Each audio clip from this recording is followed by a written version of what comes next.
For today's video, I bought, I think, 5 monitors that cost about $100 each, so that hopefully by the end of the video we can see which one is the least likely to aggravate your glaucoma.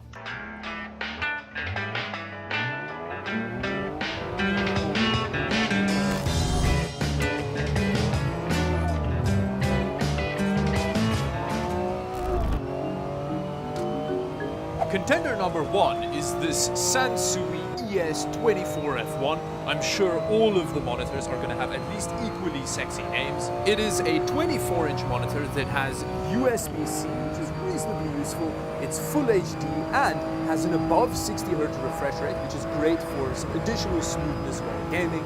And then, according to the box, it's got reasonable color space coverage and it's frameless. And I bought this provocatively named Sansui off of Amazon Canada for the equivalent of $97 US, although bear in mind, these prices fluctuate as wildly as employment figures in a fan company.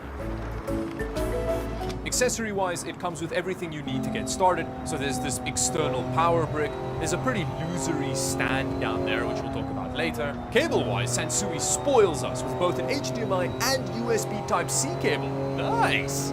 And finally, in terms of I/O, it's perfectly reasonable, and we even get the inclusion of our old friend, the Mesozoic period board.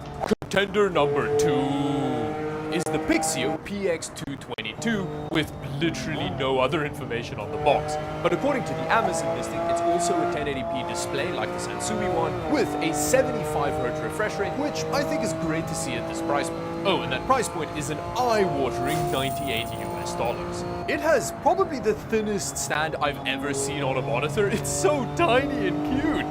Cable-wise, this one also comes with an external power brick and an HDMI cable.